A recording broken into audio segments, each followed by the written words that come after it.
India's number 1 varicose veins hospitals ఐబీసీను సంప్రదించండి. మీ నొప్పి లేని ప్రయాణాన్ని ప్రారంభించండి.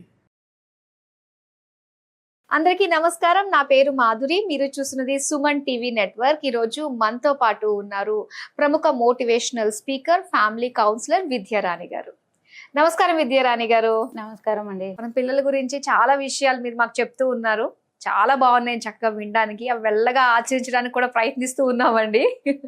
అయితే ఇప్పుడు తల్లిదండ్రులు ఎలా ఉన్నారంటే టైం ఉండట్లేదు, పేషెన్స్ అంతకంటే ఉండట్లేదు. పిల్లలు ఏదన్నా వద్దన్న పని చేసినా ఇమీడియట్ గా తిట్టేస్తారు. అది వెరీ కామన్. ఎవరన్నా ఇంట్లో అల్లర్లు అరుపులు వినిపించాయంటే వాళ్ళ ఇంట్లో పిల్లలు ఉన్నారని మనకు అర్థమైపోతుంది ఇండైరెక్ట్ గా. అయితే తిట్టడం కాస్త కోపం ఎక్కువైంది.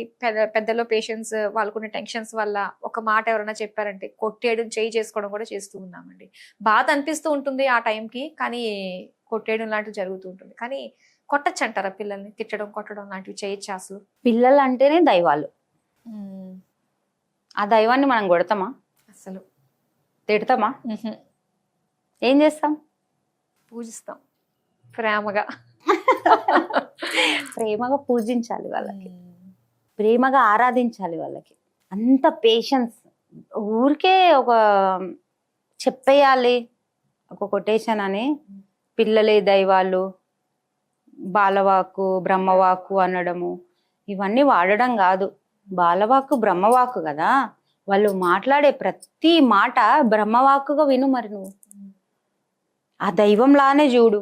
నిజంగా దేవుడు వచ్చి కూర్చుంటే మనం హాయిగా కొడతామా, తిడతామా, వావ్ అనే దాంట్లో ఉంటామా? పరిపరి విధాలుగా వాళ్ళకి సేవలు చేసుకుంటూ ఉంటాం. సింపుల్ కదండి, మీరే చెప్పేసి. అప్పుడు మనకి పేషెన్స్ తగ్గిపోతుందా? టెన్షన్స్ ఉన్నా టెన్షన్ చూపిస్తామా ఆ దేవుడి పైన? లేకుంటే ఆ దేవుణ్ణి మనము ఎన్ని విధాలుగా నీరాజనాలు చేయాలి, ఏ ప్రసాదాలు పెట్టాలి, ఎలా చూసుకోవాలి అనేది ఉంటుందా? అవును కదా, అది పట్టుకోవాలండి. అద్భుతం పిల్లలంటే అద్భుతం. నేను ఎప్పుడు చెప్పేది అదే. మీరు ఎంత అద్భుతం అని ఆ పిల్లల్ని చూస్తారో యాక్షన్లో చూపించాలి మనం.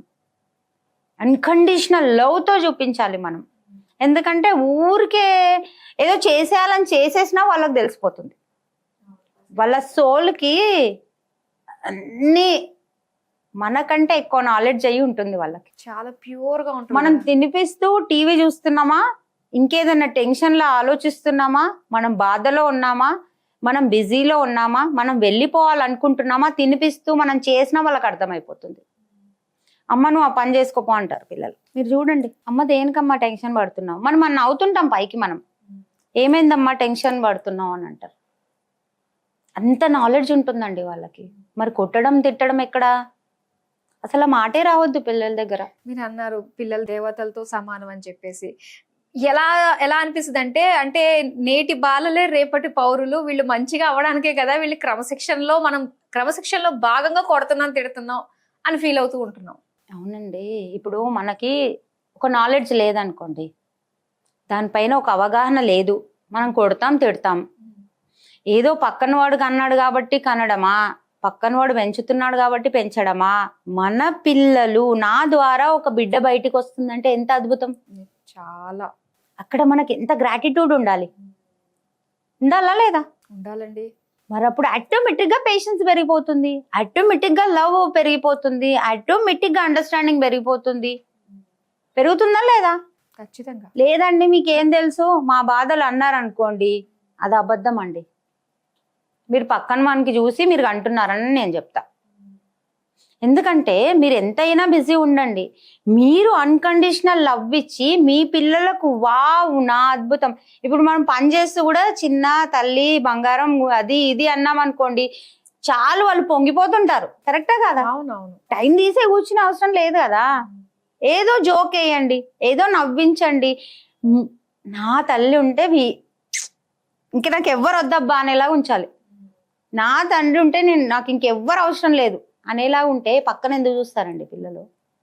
కొట్టడం తిట్టడం ఎందుకు వస్తుంది? అఫ్ కోర్స్ తప్పు చేస్తారు. తప్పు చేయకుండానే మనం పెరిగినామా? తప్పు చేయకుండానే నేర్చుకుంటామా అండి? ఇది కరెక్ట్ అని ఎప్పుడు అంటారు? అది తప్పు చేసి ఉంటాం కాబట్టి అది కరెక్ట్ అంటాం. కరెక్టే కదా? అది వేరే వాళ్ళు తప్పు చేసింది చూస్తాం కాబట్టి మనం అది కరెక్ట్ రాంగ్ అనేది మనకు తెలుస్తుంది, లేకుంటే ఎలా తెలుస్తుంది? ఆలోచించండి ఒకసారి. పిల్లలు కరెక్ట్గా ఉండాలి, అది వినాలి ఇది వినాలి అని అంటే, పెద్దోళ్ళ ఉండాలంటే వాళ్ళని పిల్లల్ని ఎందుకంటారు, వాళ్ళని కూడా పెద్దోళ్ళనండి మనకి కదా. అసలు బాల్యం అన్నదే అమూల్యమైనది అంటారు. వాళ్ళు లాగేసుకుంటున్నారండి. మీ ప్రెషర్లో, మీ డిప్రెషన్లో, మీ టైం మేనేజ్మెంట్ మీరు కరెక్ట్గా వాడుకోక, మీ డబ్బుల పిచ్చిలో పిల్లల బాల్యం మీరు లాగేసుకుంటున్నారు. అది ఎంతవరకు రైట్? ఎవరు నేర్చుకోవాలి ఇక్కడ? మాట వినడానికి ఎక్కడో గుచ్చుకుంటున్న ఫీలింగ్ వస్తుందండి అసలు. మరి వాళ్ళ చైల్డిష్ అంతా పోతుంది కదండి. ఇప్పుడు మనకు గుర్తుంది, మనం చిన్నగా ఉన్నప్పుడు ఏం చేసాము, ఇంత కాంపిటీషన్ లేకుండే.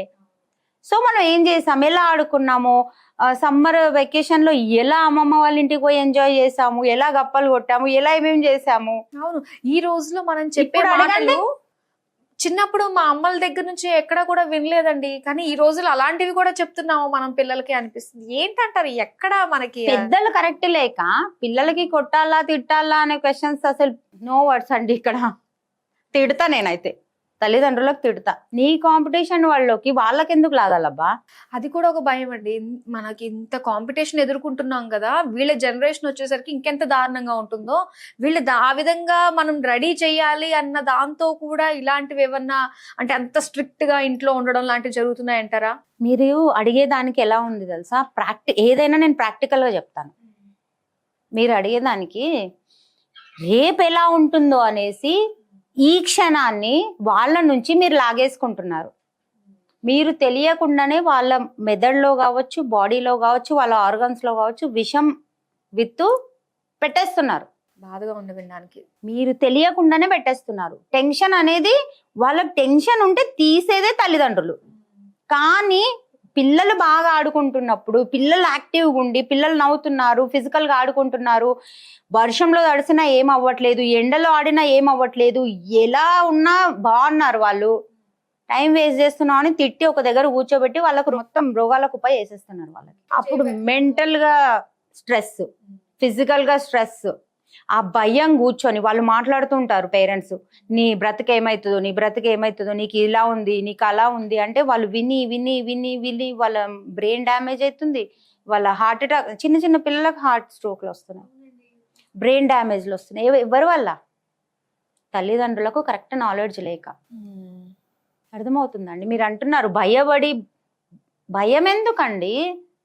మీరు కన్నారంటే అది రెస్పాన్సిబిలిటీ మీది. వాళ్ళకి చదివించేది, వాళ్ళకి యాక్టివిటీస్ నేర్పించేది, వాళ్ళ కాళ్ళ మీద వాళ్ళకి నిలబెట్టి వాళ్ళకి చూసుకునేది రైట్ కంప్లీట్ గా మీ పైన ఉంది. అది వాళ్ళకి ఎందుకు భయపెట్టియాలి? నాకు కొంచెం డిఫరెంట్ గా ఉంటాయి. అదే గుచ్చుకుంటున్నట్టు ప్రతి మాట కూడా పాయింట్ అవుట్ చేస్తున్నట్టు అనిపిస్తుంది. సో అన్న దాంతో నేను అలా సైలెంట్ గా ఉండిపోతున్నాను. అదే కదా, వాళ్ళకి లేని రోగాలు వస్తున్నాయి, మళ్ళీ హాస్పిటల్ కి మళ్ళీ వీళ్ళే పెడతారు 1000 లక్షలు. అవసరమా అది? వాళ్ళు ఎలా ఉన్నారో అలా పెంచండి అబ్బా. ఇప్పుడు ఒక పూల తొట్టి ఉందనుకోండి, దానికి అలా వదిలేస్తే పువ్వులన్నీ బాగా అవుతాయా? దాన్ని రోజు ఇలా ఇలా ఇలా ఉంటే ఆ చెట్టేసలు ఉంటుందా? పువ్వులు ఎక్కడ కాస్తాయి అక్కడ? సింపుల్ గా మీరు ఆలోచించండి.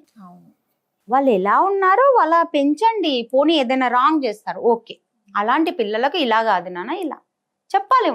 మనం ఎందుకున్నాం మరి? ఎందుకున్నాం? వాళ్ళు కరెక్ట్ ఫుడ్ ఇవ్వడము, కరెక్ట్ టైంకి లేవ్వడము, కరెక్ట్ టైంకి పడుకోబెట్టడము. స్ట్రెస్ ఇవ్వద్దండి. కొట్టడం తిట్టడం అంటే అస్సలు అది మన డైరీలో పెట్టొద్దు, మన లైఫ్లో పెట్టొద్దు. అది ఎందుకు? పచ్చిగా ఇంకో మాట మాట్లాడాలంటే అసలు ఎన్ని రోజులు బ్రతుకుతాం? గ్యారంటీ తీసుకొని ఇక్కడే ఉన్నామా? లోకం మొత్తానికి మన పిల్లలే శాసించాలా కదా? వాళ్ళ బాల్యం తీసుకోవద్దు కదండి. కొట్టడం తిట్టడం వల్ల అసలు నువ్వు చేసేది నువ్వు చెయ్యి. తల్లి కావచ్చు, తండ్రి కావచ్చు, బోత్ చేస్తున్నారు కదా ఈ రోజుల్లో. జాబ్ అయినా ఏదైనా కూడా నీకు వాల్యూస్ లేనప్పుడు వాళ్ళకి ఎక్కడి నుంచి ఉంటాయి? ఆ ల్యాక్ నీకుంటుంది యాక్చువల్గా, వాళ్ళపైన తీస్తుంటావు. ఏదన్నా కూడా టైం బట్టి ఆ మెచ్యూరిటీ లెవెల్స్ వచ్చే కొద్దీ వాళ్ళు మారుతారు. ఇప్పుడు ఇంకా ఏవి తెలియని వయసు కాబట్టి వాళ్ళని అంతలా చేతుల్లోకి తీసేసుకుని అవసరమే లేదు. మనం ఎప్పుడైతే ఇప్పుడు ఒక 1 year బాబో బేబీ ఉంది అమ్మాయో, మనం 1 year ఉంటే 1 year లాగా మనం అయిపోవాలి, 2 years ఉంటే 2 years లాగా కావాలి, టీన్స్ లో ఉంటే అలానే కావాలి. అప్పుడు అన్ని షేర్ చేసుకోగలుగుతారు. అన్ని షేర్ చేసుకుంటారు, అద్భుతంగా ఉంటారు. పిల్లల్లాగానే ఆడుకున్నాం అనుకోండి, హాయిగా ఎంజాయ్ చేస్తారు. వేరే పిల్లల గురించి ఎందుకు చూస్తారు వాళ్ళు? పెద్దగా అయ్యేసరికి ఇంకేదేదో చాలా సీక్రెట్స్ చెప్తారండి పిల్లలు. పాపం మనం వినాలి. ఏయ్ అది ఎందుకు చేసినావు, వాళ్ళతో ఎందుకు మాట్లాడినావు, ఇది మాట్లాడొచ్చా, ఇది చూడొచ్చా అని అరిచామనుకోండి, తెలియకుండా వాళ్ళకి ఎక్సైట్మెంట్ ఎక్కువ అయిపోతుంది. చెయ్యంది చేస్తారు వాళ్ళు. అప్పుడు మీరు కొట్టడం తిట్టడం ఈజీ అయిపోతుంది. మీరు అన్నట్టుగా మెయిన్ మనకి టీనేజర్స్ విషయంలో చాలా హార్మోనల్స్ చేంజ్, వీటి వల్ల టోటల్ గా చేంజ్ అయిపోతూ ఉంటారు. కొన్ని మనతోటి ఆ రకంగా మనం ఉన్నామంటే స్ట్రిక్ట్ గా మనతో కూడా ఏమి షేర్ చేసుకోలేరు. అక్కడ నుంచి అసలైన దాపరికము, అబద్ధాలు ఆడడము, ఇంకా కొత్త అలవాట్లకి వాళ్ళు బానిసలు అవడం లాంటివి జరుగుతూ ఉంటాయి. అదంతా కాకూడదంటే మొగ్గగా ఉన్నప్పుడే వాళ్ళని మన గుప్పెట్లో మన ప్రేమలో బంధించేసుకోవాలి. అంతే. చాలా బాగా తెలియజేశారు. ఈ మొగ్గ అనే కాన్సెప్ట్ ఉందనుకోండి, అదే భాషలో మాట్లాడాలంటే దానికి కొన్ని నీళ్లు కావాలి, సూర్యరశ్మి కావాలి, ఎరువులు కావాలి, ఇంకేదో కావాలి. అంతే కదా, దాన్ని పట్టి మనం ఇది చెయ్యం. పిల్లలకు కూడా ఫుడ్ టైంకి ఫుడ్ పెట్టు, టైంకి స్కూల్ ఫీజులు కట్టేసి, కాలేజ్ ఫీజులు కట్టేసి, వాళ్ళకి ఏం కావాలో అవి తెచ్చిచ్చి, నువ్వు కాదు అనకుండా తెచ్చినప్పుడే రెస్పెక్ట్ ఆటోమేటిక్ పెరిగిపోతుంది వాళ్ళ మధ్యలో. వాళ్ళకి నచ్చింది తెచ్చినప్పుడే ఆటోమేటిక్ గా రెస్పెక్ట్ పెరిగిపోతుంది, లవ్ పెరిగి, వావ్ నాకు ఇష్టమైనది తెచ్చిండు డాడీ. ఎంత అద్భుతంగా ఉంటుందా లవ్.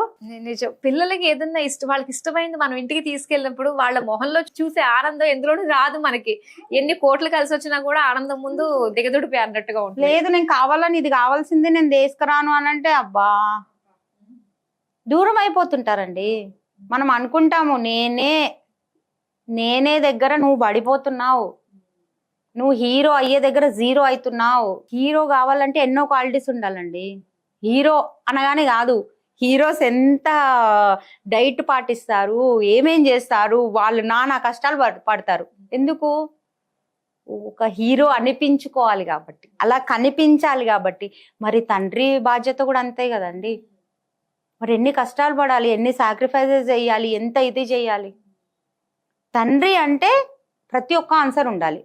తండ్రి అంటే ఎవ్రీథింగ్, ఎస్ నేనున్నా అన్న ధైర్యం ఇవ్వాలి. తండ్రి అంటే అది. మా ఫాదర్ ఉన్నారు, మా నాన్న ఉన్నాడు, నాకు ఇంకేం.